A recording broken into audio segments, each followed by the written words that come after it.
Okay, children. What is today date? 10. November 10. Do you know the special of this day? Yes. What is not this one? Not the previous one. One more special for this day. No, sir. You don't know? Okay, listen to me. Hey, Rahul. So this is International Science Day. November 10th is International Science Day. అంటే అంతర్జాతీయ విజ్ఞాన దినోత్సవము. Science అంటే తెలుసా మీకు? Do you know science? తెలుసు sir. Science అంటే కొత్త విషయాలు కనుగొనడం. కనుక్కోవడం. Very good. ఇంకా వస్తువులు తయారు చేయడం. సైన్స్ అంటే ట్రూత్, వాస్తవమే సైన్స్. అంటే మనం ప్రతి విషయం వెనుక ఒక కారణం ఉంటది.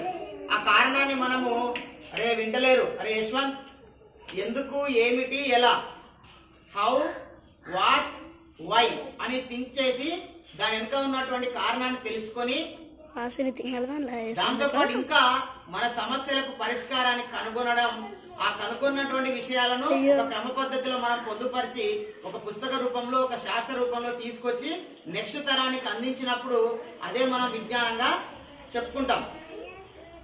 సో అట్లాంటి అంతర్జాతీయ విజ్ఞాన దినోత్సవం. మరి ఈరోజు సైన్స్ దేనికోసం అవసరం, ఎందుకోసం అవసరం చెప్పండి? సైన్స్ ఎందుకోసం అవసరం? ఈ మొబైల్ కనుక్కున్నది ఏంది? సైన్స్. ఓకేనా? ఈ వాచ్ ని కనుక్కున్నది సైన్స్. ఈ పెన్ను కనుక్కున్నది సైన్స్. స్పెట్స్ కనుక్కున్నది సైన్స్.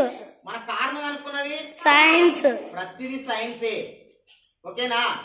ప్రతిదీ. ఈ రోజు మనం ఇంత సౌకర్యవంతంగా జీవిస్తున్నామంటే the one and only behind it is science. దాని వెనుక ఉన్న ఒకే ఒక కారణం ఏంటంటే సైన్సే. సైన్స్ వల్లనే మనం ఈ సౌకర్యవంతంగా జీవిస్తున్నాం. ఈ సౌకర్యవంతంగా జీవించడమే కాదు, అరే ఇప్పుడు మనం లైట్ గాని, కరెంట్ గాని, ఏరోప్లేన్ గాని, బస్సు గాని, కారు గాని, what ever you take, so everything is made by science. ప్రతిదీ కూడా సైన్స్ ద్వారానే కనుగొనబడింది, సైంటిస్టుల ద్వారానే కనుగొనబడింది. మరి దాని వల్లనే ఈరోజు మనం ఇంత హ్యాపీగా ఉంటున్నాం. ఒకవేళ బైక్ లేకపోతే మేము ఇక్కడ 5-20 నిమిషాలు రాగలం. ఆయనకి నడుచుకుంటూ వస్తే ఎంతసేపు అయితే అచ్చంపేట మేము ఇడికి ఉదయం 6కి వెళ్ళాలి. ఓకేనా? మరి అంత సైన్స్ అనేది మనకు, సైన్స్ వల్ల మనం వేగంగా అవుతున్నాం. నేను ఇంతకుముందు గతంలో రాజస్థాన్ పోయినా కదా, ఉదయపూర్ కి ఎన్ని కిలోమీటర్లు తెలుసా? 1400 కిలోమీటర్లు. అచ్చంపేట నుంచి ఏమో 9 కిలోమీటర్లు. కానీ హైదరాబాద్ నుంచి ఉదయపూర్ కి 1400 కిలోమీటర్లు. 1400 కిలోమీటర్ని మేము 1:40 పోయినాం. దేనిపైన? ఏరోప్లేన్ లో పోయినాం. చూడండి, మరి గంటన్నరలో 1400 కిలోమీటర్లు పోయినాం. దేనివల్ల సాధ్యమైంది? సైన్స్ వల్ల. ఒకవేళ మేము బైక్ మీదనో లేకుంటే కాలినడకన పోతే ఎన్ని రోజులు పోవాలి? 2 రోజులు పోవాలి. అంటే సైన్స్ వల్లనే మనం ఈరోజు ఇంత హ్యాపీగా, ఇంత కంఫర్ట్ గా ఉన్నాం. అయితే సైన్స్ కు మరొక కోణం కూడా ఉంది. మనకు ఉన్నటువంటి విజ్ఞానం వేరే వాళ్ళని నాశనం చేయడం కోసం కాదు, వేరే వాళ్ళు కూడా మనలాగా ఆనందంగా బతకడానికి ఉపయోగించాలి. అంటే science for piece. Science for piece అంటే శాంతి. అంటే ప్రపంచ దేశాల్లో ఉన్నటువంటి మన సుమారు 200 దేశాలు ఉన్నాయి కదా, వాటి మధ్య కూడా అందరి మధ్య ఒక సహృద్భావంతో, ఒక సామరస్యంతో, శాంతితోటి ఉండాలి. సైన్స్ అట్లా ఉండాలి కానీ ఒకరిని భయపెట్టే విధంగా ఉండొద్దు అనే ఒక థీమ్ కోసమే ఈ రోజు మనం ఇంటర్నేషనల్ లెవెల్లో సైన్స్ డే జరుపుతున్నాం. ఈ 2025 థీమ్ ఉంది. ఏంటది? Trust, transform, tomorrow. ట్రస్ట్ అంటే నమ్మకం. ట్రస్ట్ అంటే నమ్మకం. సార్ పైన నాకు నమ్మకం, మీ పైన మాకు నమ్మకం, మా పైన మీకు నమ్మకం, మన పక్క వాళ్ళ పైన నమ్మకం, మన పక్క దేశం పైన నమ్మకం. నమ్మకమే మనల్ని నడిపిస్తుంది. తెలుసు కదా? మన నమ్మకం ఎంతైతే నమ్మకం వస్తామో అదే మనల్ని నడిపిస్తుంది. అట్లా నమ్మకం అనేది ఉండాలి. సైన్స్ పైన నమ్మకం ఉండాలి. అంతేగాని మూఢ విశ్వాసాల పైన ఉండకూడదు. జ్వరం వస్తే తాయిత కట్టుకోకూడదు. ఎడికి పోవాలి? జ్వరం వస్తే హాస్పిటల్కి పోవాలి. మరి చదువుకోవాలంటే పుస్తకం తీసి చదవాలి. అంతేగాని పూజ చేస్తానో, చర్చికి పోతానో, మసీదుకి పోతానో వస్తుందా? చదువు రాదంటే నిజం తెలుసుకోవాలి. ఎవరి నమ్మకాలు వాళ్ళకు ఉంటాయి, పోవచ్చు, చేయొచ్చు. కానీ నిజం ఏంది? చదివితేనే చదువు వస్తుంది. చదివితేనే చదువు వస్తుంది. అట్లా మీరు ఏ విషయాన్ని కూడా గుడ్డిగా నమ్మొద్దు. ఎందుకు ఏమిటి ఎలా అనేది పరిశీలించి తెలుసుకోవాలి. తర్వాత ట్రాన్స్ఫార్మ్ అంటే ఏంది? మారడం. ట్రాన్స్ఫార్మ్ అంటే మారడం. చూడండి 20 ఏళ్ల కింద 20 ఏళ్ల కింద మాకెవరు కూడా సరైనటువంటి ఫుడ్, మంచి బట్టలు, ఈ స్పెట్స్, ఈ వాచ్, మంచి ఇల్లు ఇవన్నీ ఉన్నాయా? కారు ఉన్నాయా? లేవు. మరి దేని ద్వారా మారినా? మేము సైన్స్ ద్వారా, ఎడ్యుకేషన్ ద్వారా మారినాం. మనం కూడా మారాలనేది ట్రాన్స్ఫార్మ్. టుమారో అంటే ఏంది? రేపటి కోసం, అంటే భవిష్యత్తు కోసం. భవిష్యత్తు కోసం సైన్స్ అవసరం. భవిష్యత్తులో ఇంకా ఎదగాలంటే ఏం కావాలి? ఏముండాలి? సైన్స్ ఉండాలి. సో ఇట్లా మరి సైన్సే మన జీవితంలో అన్నిటి కారణం. కాబట్టి మీరు అందరు సైన్స్ నమ్ముతారా? ఏంది సైన్స్ అంటే? ఏ విషయాన్ని గుడ్డిగా నమ్మకుండా దాని వెనుక ఉన్నటువంటి కారణాన్ని తెలుసుకోవడమే, వాస్తవాన్ని తెలుసుకోవడమే సైన్స్. ఓకేనా? ఓకేనా? So I hope you all మీరందరూ కూడా సైన్స్ ని నమ్మాలని, శాస్త్రీయ దృక్పథాన్ని పెంపొందించుకోవాలని కోరుకుంటూ, మన రాజ్యాంగంలో కూడా సైంటిఫిక్ టెంపర్ అనేది పిల్లల్లో డెవలప్ చేయాలని ఆ అంశం కూడా పొందుపరచడం జరిగింది. ఎందుకంటే సైన్స్ ఉంటేనే మనం డెవలప్ అవుతాం. ఇప్పుడు మన ఇంట్లో ఒక్కొక్కసారి బయట చూస్తాం, ఏవైతే తుడిసి నిమ్మకాయలు, ఆ మిరపకాయలు లేకపోతే అది చేసి అక్కడ పడేస్తుంటారు. అది నిజమా? కాదు. మన ఊర్లలో చాలా మంది చూస్తాం, మన ఇంట్లో ఎవరో లేకపోతే వేరే ఇంట్లో ఎవరో చనిపోయారని, లేకపోతే మేకలో మనకు ఎవరో చనిపోయారని చెప్పేసి వాడు చేతబడి చేసిందని చెప్పేసి వాళ్ళని కొట్టడం, తిట్టడం, ఇవన్నీ చేస్తుంటాం. అవి ఉంటాయా? నిజమా? దయాలు ఉంటాయా? ఉండవు. ఒకవేళ నిజమే దయం అయితే ఇప్పుడు చిన్న చిన్న పిల్లల్ని ఆత్మహత్య, వాళ్ళను అత్యాచారం చేసి చంపేస్తున్నారు. మరి వాళ్ళే దయాలు అవుతామని మనం చెప్తారు కదా. మరి అట్లా దయాలు అయ్యి వాళ్ళు వస్తే ఎంతమందిని చంపాలి? ఈ కోర్టులు ఎందుకు? ఈ పోలీసు వాళ్ళు ఎందుకు? ఆమెనే దయం వచ్చి ఆ రేప్ చేసిన చంపొచ్చు కదా కుతికే విసికి. అంటే ఉందా? దయం ఉన్నట్ట? లేదు. సైన్స్ ఉంది. ఏముంది? సైన్స్ ఉంది, చట్టాలు ఉన్నాయి, రాజ్యాంగం ఉంది. దీన్ని నమ్మాలి మనం. ఓకేనా? మీరందరూ అట్లా బాగా ఆ విషయాలు తెలుసుకోవాలని, మీరు బాగా చదవాలి. తెలుగు, ఇంగ్లీష్, మ్యాథ్స్, సైన్స్ అన్ని చదివి మీరు కూడా గొప్ప స్థాయికి వెళ్ళాలని కోరుకుంటూ, నా request our honourable head master sir also please give message on the science.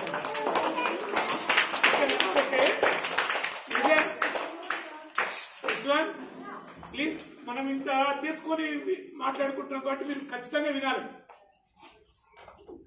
ఒకటి గుర్తుపెట్టుకోండి, బాల్యంలో మీరు చిన్నపిల్లలు ఎట్లుంటుందంటే, వినండి, నేను ఇప్పుడు నాకు 53 సంవత్సరాలు. చిన్నప్పుడు మా ప్రధానోపాధ్యాయులు చెప్పింది విని నేను ఇప్పటికి ఇంకా కొన్ని విషయాలు గుర్తుపెట్టుకుంటా, అవి పాటిస్తాను. నేను మీకు చెప్తాను తర్వాత క్లాస్లో ఏంటనేది. మీరు కూడా వినాలి, అట్లా నేర్చుకోవాలి. ఇక్కడ చూడండి, ఈరోజు ఇంత జనాభా పెరిగినా కూడా అందరము 5 ఏళ్ళు రోడ్ల కొద్ది భోజనం చేయగలుగుతున్నాం అంటే సైన్స్ దానికి కారణం. ఎందుకు అంటే ఒకప్పుడు ఈ పంపు మోటార్లు లేవు.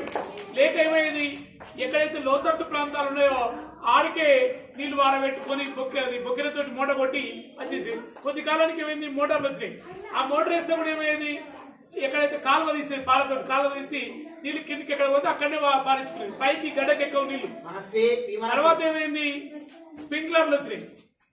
ఏం లేదు, ఈడ కింద బోర్ ఉంటది, ఆయనకు గుట్టకు ఉంటుంది నట్టులకు, పైకి చాలా పొలం ఉంటది, ఆడికి స్ప్రింక్లర్ వేస్తాడు, పైప్ వేస్తాడు, మొత్తం మారుతుంది. ఇప్పుడు పల్లీలు గుట్ట మీద కూడా పల్లీలు పండిస్తున్నాం, గుట్ట మీద కూడా చెట్లు పెడుతున్నాం మనం.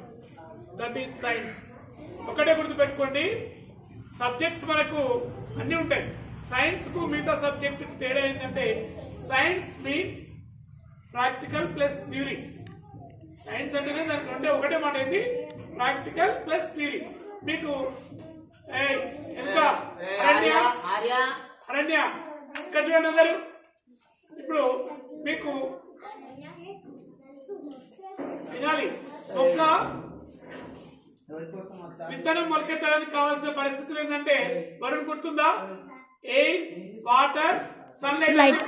అది మీకు ప్రాక్టికల్ గా కూడా ఉంది. అందులో ఏముంది, 2 మొక్కలు తీసుకొని ఒకదాన్ని ఒకటేమో నీడలో పెట్టాలి, ఒకటి ఎండలో పెడితే వారం 15 రోజులు చూస్తే ఎండలో ఉన్నది మంచిగా వెళ్తుంది, నీడలో ఉన్నది జరుగుతుంది. అది ప్రాక్టికల్ గా తెలుసుకుంటారు మీరు. ఎండలో ఉన్నది జరుగుతుంది, ఎండ కొట్టింది కాబట్టి. ఇంకొకటి, ఒకదానికి నీళ్లు పోయాలి, ఒకదానికి నీళ్లు పోయకుండా పెట్టాలి. వారం రోజులు అయినాక నీళ్లు పోసింది మంచిగా ఉంటుంది, పచ్చగా నీళ్లు పోయింది ఎండిపోతుంది. అంటే దానివల్ల ఏం తెలుసు మీకు, ప్రాక్టికల్ గా మొక్క ఎదగాలంటే నీళ్లు కావాలి, సన్లైట్ కావాలి, ప్రాక్టికల్ గా తెలుసుకున్నాను మీరు. అవునా కదా. ఇంకొకటి మనస్వి. 2 మొక్కలు తీసుకొని ఒక మొక్క మీద ఏదైనా ఒకటి డబ్బా మూసేయండి. ఒక డబ్బాకు ఓపెన్ గా పెట్టండి. ఈ గాలి తగిలిన మొక్క పెరుగుతుంది. ఆ డబ్బా మూస్తే కదా దానికి గాలి తగలేదు కదా, దానికి కొత్త ఆకులు రావు. ఇదేమో కొత్త కొత్త ఆకులు చిగురిస్తుంది. అంటే ఇది ఎక్కడ ఇదేంటి ప్రాక్టికల్ గా మీరు తెలుసుకుంటున్నారు. సైన్స్ అంటే ఏంటి చెప్పండి ఒకసారి. Practical plus theory. అంటే ప్రాక్టికల్ గా మనం ప్రయోగం చేయాలి, దాని గురించి తెలుసుకోవాలి. అదే సైన్స్. మిగతా వాటికి దీనికి తేడాలి. మిగతాది మనం చదువుకున్నంత నిజం కావచ్చు కాదు. ఇప్పుడు మనం ఒక స్టోరీ చదువుతాం. ఎందుకంటే రామాయణం ఉంటే శ్రీరామచంద్రుడు, లక్ష్మణుడు, సీత ఎవరు చూసిండ్రు ఉండొచ్చు. నమ్మకం అంటే మనం ఇప్పుడు చూసేటువంటి మనం నిజంగా చూడలే. అంటే మనకు వాళ్ళు చూసిన వాళ్ళు చెప్పిండ్రు, గ్రంథాలు రాసిండ్రు, అవన్నీ చదివి తెలుసుకుంటాం. కానీ సైన్స్ అట్లా కాదు, మనం ప్రత్యక్షంగా తెలుసుకుంటాం. ఇప్పుడు బల్బు కలుపుకున్నది ఎవరు? బల్బుని థామస్ ఆల్వా ఎడిసన్. మరి ఇప్పుడు మనం ప్రత్యక్షంగా అందరం అనుభవిస్తున్న వెళ్తున్నారు మంచిగా, అవునా కదా. ఆయన చనిపోయేందుకు లేదు, కానీ ఆయన చేసిన ప్రయోగం ఇప్పటికీ ఉంది. ఇది సైన్స్. కాబట్టి మీరు కూడా సైన్స్ పట్ల మంచి దృక్పథాన్ని ఏర్పరచుకొని మీరు కూడా ఫ్యూచర్ లో ఏదైనా కొత్త ఆవిష్కరణ దానికోసం చెప్పిన మన లోకల్ గా ఉండే ఒక అబ్బాయి చేసిందని చెప్పిన అది నేషనల్ లెవెల్లో అవార్డు వచ్చింది. మన పిల్లవాడే, ఎక్కడో కాదు. కాబట్టి మీరు కూడా మీ లోపల కూడా సైన్స్ ఉంది, మీరు కూడా కొత్త కొత్త చేయొచ్చు. మన దగ్గర కూడా రాకెట్ చేసి ఎంత పైకి వాటర్ తోటి కదా పోయిందా, సైకిల్ పంపు, వాటర్, ఓ బాటిల్ ఎంత పైకి ఎగిరింది. కాబట్టి మీరు కూడా సైన్స్ పట్ల మంచి దృక్పథాన్ని ఏర్పరచుకొని కొత్త కొత్త ఆవిష్కరణలు చేస్తారని చెప్పి ఆశిస్తూ ముగిస్తాం.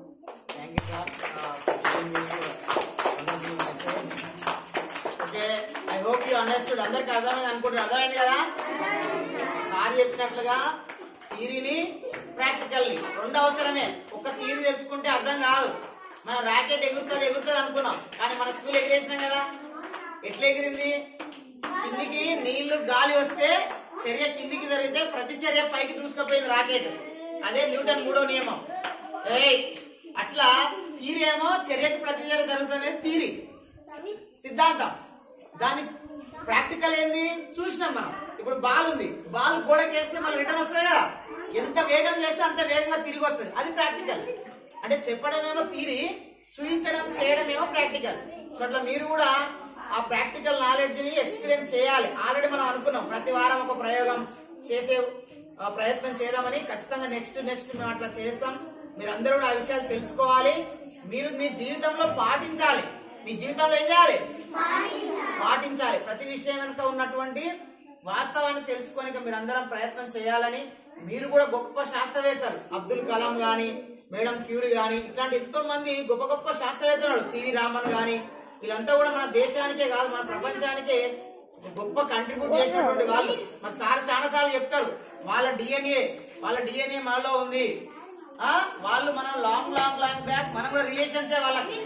కాబట్టి మరి మనం కూడా శ్రద్ధ పెడితే ప్రయత్నం చేస్తే గొప్ప స్థాయికి వెళ్తాం. కాబట్టి మీరందరూ అట్లా చదువుకొని గొప్ప శాస్త్రవేత్తలుగా, గొప్ప నాయకులకు ఎదిగి ఈ సమాజానికి పేరు తేవాలని, మీరు కూడా గొప్ప స్థాయికి ఎదగాలని కోరుకుంటూ ఇద్దరితోటి ఈ కార్యక్రమాన్ని ముగిస్తున్నాం. ఓకే.